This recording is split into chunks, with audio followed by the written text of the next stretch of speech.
Today's video is brought to you by Athletic Greens. Supplement your health and nutrition with their daily blends of vitamins and minerals. It's a comprehensive all-in-one greens powder engineered to fill the nutritional gaps in your diet and support your body's nutritional needs across 4 pillars of health: gut health, immune support, energy, and recovery. It's packed with 75 vitamins and minerals, all listed on the back here, and whole food sourced ingredients combining the perfect amount of micronutrients, absorption, and taste to jumpstart your daily routine. You'd be hard-pressed to find a more comprehensive powder or supplement on the market. Now, as you guys know, I'm not exactly a fitness YouTube. You're probably not coming to me for squat tips. I don't even know what a squat is. But I do like to eat right and take care of myself, and Athletic Greens, it's just that comprehensive nutritional supplement that I know is going to account for any holes that I might have in my diet. You put a bit of water in the bottle. You put a scoop of Athletic Greens in, and you just taste it.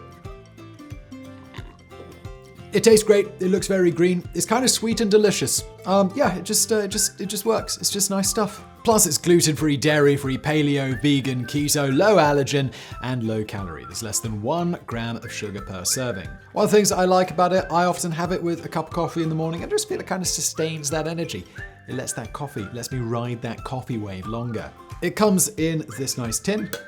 You put the packet of greens in there, boom, you use the scoop, easy. Athletic Greens is the perfect dietary support regimen, so if this sounds like the supplement you've been looking for, then you can grab your own immunity bundle. That's 1 year of vitamin D plus 5 individual travel packs for free with your first purchase at athleticgreens.com/side projects. Again, year's supply of vitamin D plus 5 free travel packs at athleticgreens.com/side projects, or just click the link in the description below. And now back to today's video.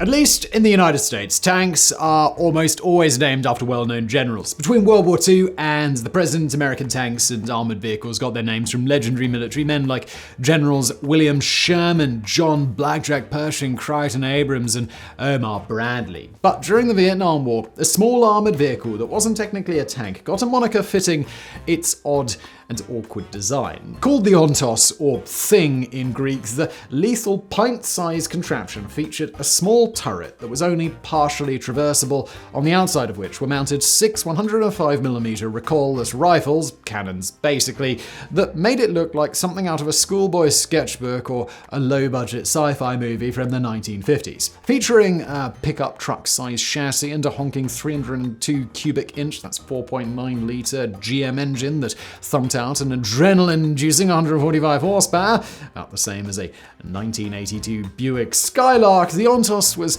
one of the strangest armored vehicles of all time. Sadly, with the exception of military historians and Vietnam vets, these days it's little more than a historical curiosity. However, despite being produced in limited numbers, rarely serving in the role for which it was built, being phased out quickly and having more than its fair share of inherent design flaws, the little cannon platform would go on to make quite a name for itself in Vietnam.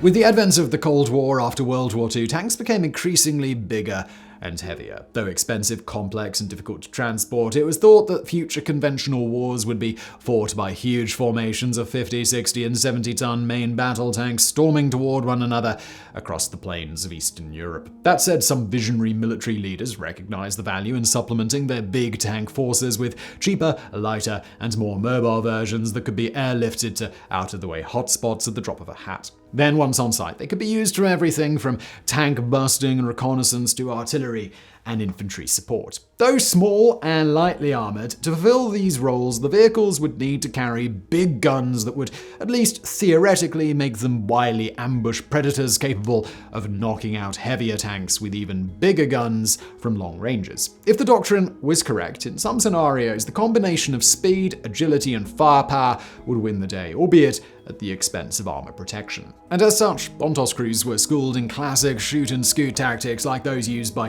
thin-skinned but heavily gunned German and American tank destroyers from the Second World War like Hetzers and M10s respectively. Technically called the Rifle Multiple 106mm self-propelled M-50, a mouthful, the Ontos was originally developed as a simple and inexpensive tank killer in the 1950s. But though officially classified as 106mm, the gun's actual caliber was 105mm, because The name wasn't confusing enough. Unlike traditional tank guns that recoil immediately after firing, the M-50's recoilless rifles, you guessed it, did not recoil. On standard tank guns, the recoil mechanisms are necessary to tame the huge kicks experienced after a round is expelled, but they're complex, expensive, and very heavy. To get around this, recoilless rifles vent a portion of the exhaust gases out of the breech immediately after firing. This results in less pressure inside the tube, which means that barrels can be thinner and lighter. On the downside, muzzle velocity and range are decreased, and the exhaust gases can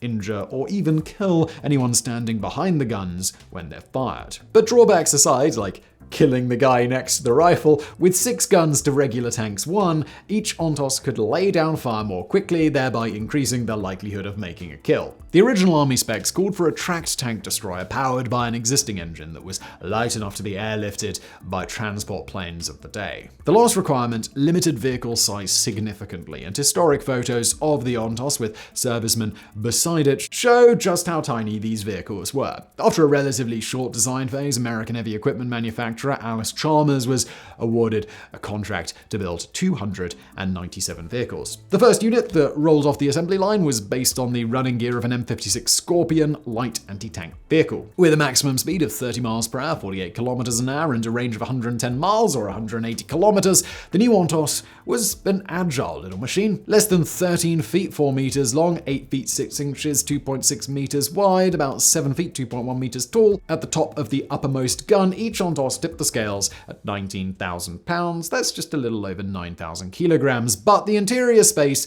was terribly cramped for the crew of 3, which consisted of a driver, a gunner, and a loader. In addition to its 6 recoilless rifles, each Ontos was equipped with a 30 caliber M1919 Browning machine gun for anti-infantry use. Though early models' small cast steel turrets could only traverse about 15 degrees to each side, this was significantly improved upon in later variants, giving the guns much wider fields of fire without having to move the whole vehicle. Since Ontos didn't have traditional scopes, sighting was done with 4 coaxially mounted 50 caliber machine guns called spotting rifles. Each fired tracer rounds out to 1,500 yards that emitted puffs of white smoke when they hit their targets. This showed the crew exactly where the big gun was pointing, but it also tended to give away their position. Most of the testing and development was carried out at the Aberdeen Proving Ground in Maryland, where the vehicle's mobility, reliability, and effectiveness under tough conditions were assessed. The relatively light weight of the M-50 made it exceptionally mobile, and pound for pound, no other vehicle matched its mobility or firepower. The test vehicles performed admirably, but by mid-1955 the Army had lost interest and the order was cancelled. The fact was that in a long-distance slugfest with a behemoth like a Soviet T-55, the pint-sized Ontos would stand little chance unless it was able to ambush its prey, get off multiple rounds first, and then zoom away, getting out of range. In addition, as a dedicated tank killer, the Ontos had a host of other problems, including a small ammo load and laughably light armor on the front, sides, and bottom that made it vulnerable to mines, hand and rocket-propelled grenades, and heavy machine guns. It was also tall for its size, which made it relatively easy to see and hit, but perhaps worst of all, one unlucky crewman actually had to get out of the vehicle to reload the guns after they were fired, which wasn't exactly a choice job during a firefight. Another problem that plagued the Ontos was repeated accidental firings caused by misadjusted firing cables. This was an easy fix, but with the Army's cancelled order and its inherent flaws laid out for all to see, the Ontos' future was bleak. But as is often the case, what the Army doesn't want, the Marine Corps will gladly or maybe grudgingly take. In fact, they just happened to be in the market for a light anti-tank vehicle, and they ordered nearly 300 Ontoses that would serve them well in the years to come. Production ran from 1955 through 1957, and the Marine Corps accepted its first vehicle at the end of October 1956, nearly a decade before America entered the war in Vietnam.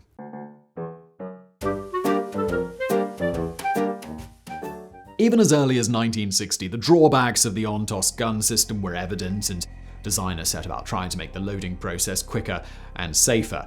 Better if you don't have to get out of the vehicle. One version included an autoloader with a revolver-like drum which made multiple firings between reloads a reality, but the system was deemed too complex and impractical and therefore cancelled. After its useful life was over, a number of gunless variants were also made, including a small recovery unit and armored personnel carrier, but the Ontos was just too small to do either job well.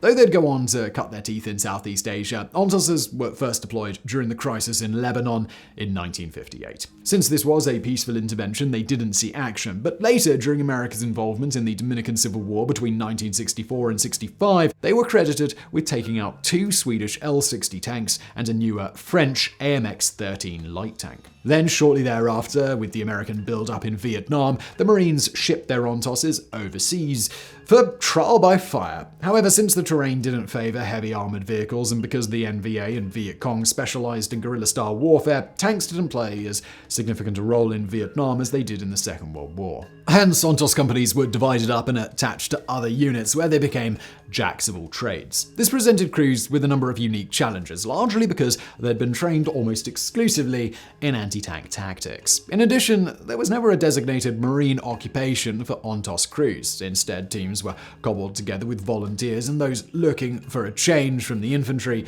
often with little regard for their skill sets. Therefore, there was almost no institutional memory on which ONTOS crews could build, which meant that it was largely a learn-on-the-fly sort of gig. Now thrust into an environment unconducive to armor, it was up to commanders and crews to perform other roles, namely supporting the infantry with direct fire support. But thanks to their thin armor, they were often deployed in static positions surrounded by logs and sandbags to protect them from heavy machine guns, artillery, and RPGs. ONTOSs often accompanied much heavier M-48s, but in many instances, they were the only tracked vehicles with big guns capable of crossing pontoon bridges and rice paddies, the latter of which were famous for swallowing heavier American armor. Where the ONTOS's versatility and firepower shone the brightest was during the Tet Offensive, in which surprise countrywide attacks were launched between January and September of 1968. The offensive was an attempt to foment rebellion among the South Vietnamese population and encourage the United States to scale back or altogether rethink its involvement in the conflict. One of the most notable battles during Tet took place in the ancient city of Hue on the Perfume River, when Marines laid siege to the city's citadel where NVA troops had holed up. ONTOSs were brought up to shell the building and clear enemy snipers secreted away in positions that were impervious to small arms fire. At the same time, North Vietnamese forces were battering the Marine outpost at the Khe Shan, and 10 ONTOSs were transported by MH-53 helicopters to aid the beleaguered defenders. Again, they performed multiple roles admirably and helped keep the attackers at bay, albeit temporarily, in many cases from ranges approaching 1,500 meters. In general, Marine grunts loved having ONTOSs around, not only because they packed big punches, but because the sight of them on the battlefield was often enough to make lightly gunned adversaries call off their attack or withdraw altogether. This definitely wasn't the case at Hue or Khe Shan, but stories abounded of enemy soldiers running from abandoned buildings after spotting rounds from ONTOSs flew through windows or doors because the resulting puff of white smoke meant that a high explosive 105mm round was very shortly going to be on its way. ONTOSs were capable of firing high explosive and armor-piercing shells, but they were equally effective as anti-personnel weapons when armed with beehive sabre rounds that unleashed thousands of tiny steel flechettes while in flight, which together were capable of hacking down anything in their path and inflicting particularly horrific wounds. But despite their success, the remaining ONTOS units were deactivated in May 1969, largely because spare parts and tracks were becoming scarce and the inoperable machines were being cannibalized to keep the few working ones up and running. All this meant that with the number of usable machines dwindling rapidly, the writing was on the wall. The ONTOS's days were numbered.